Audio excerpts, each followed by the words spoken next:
story about a very special place, Monterey Bay. The bay behind me teems with an incredible abundance of life, most of which lies deep within its rich waters. In fact, it is this bounty that has been a magnet for people who've been drawn to its shores from all over the world.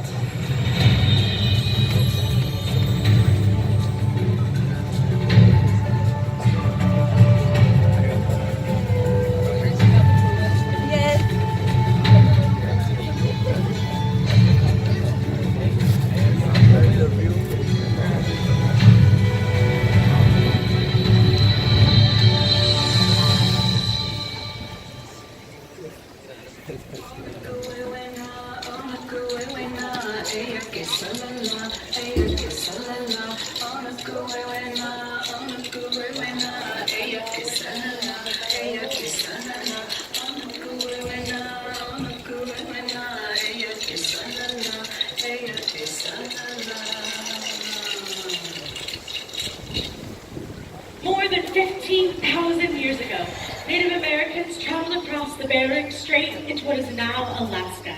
They used a kelp forest along the west coast of North America as their guide. This kelp highway allowed them to migrate south into new lands with a familiar and reliable food source always within reach. For them, the kelp forest was like a grocery store with a vast array of foods including salmon, crabs, and sardines.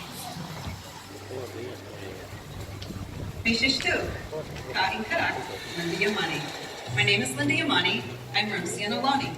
The bay you're looking at right now provided a life of abundance for my ancestors for thousands of years. The Ohlone harvested a local reed called tule to build boats, which allowed them to take advantage of the bay's many resources. The Ohlone dried and bundled the tule reeds, then lashed them together with handmade rope. They fished with nets and hand-carved hooks.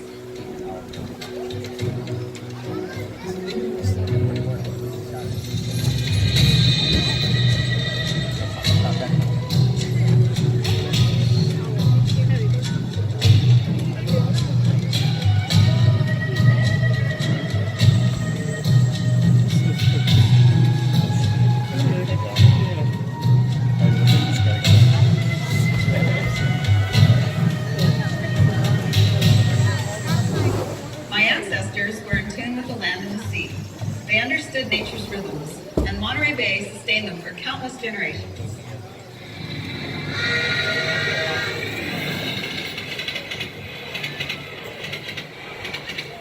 I do beg your pardon.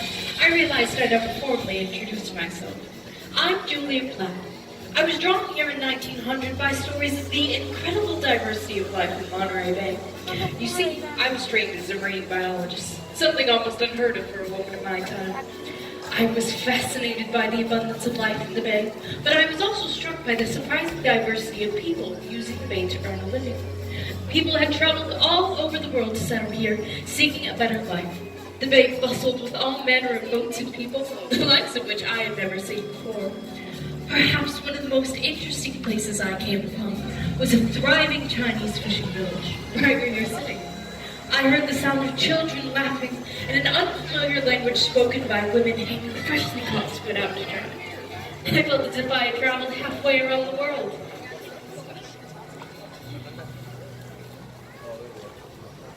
My name is Jerry Lo Sabado, and this place is very special to me.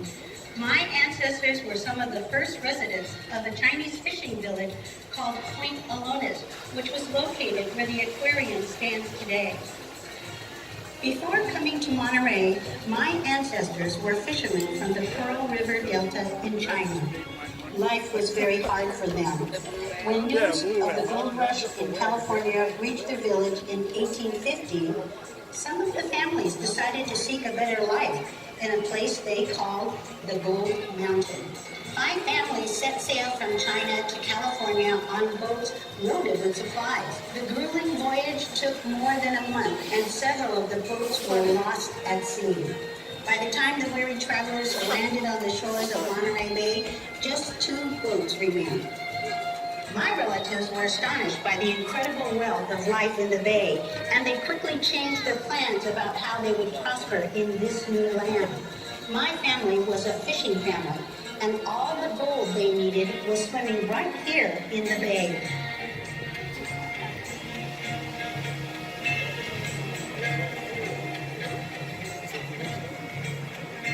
For decades, they fished successfully, but everything changed when the railroad came to Monterey, and it brought new people to the area, all hoping to profit from the riches the bay offered. These new arrivals viewed my ancestors with suspicion, and it became clear they didn't want to share the bay with the Chinese. So, some of the villagers came up with a solution.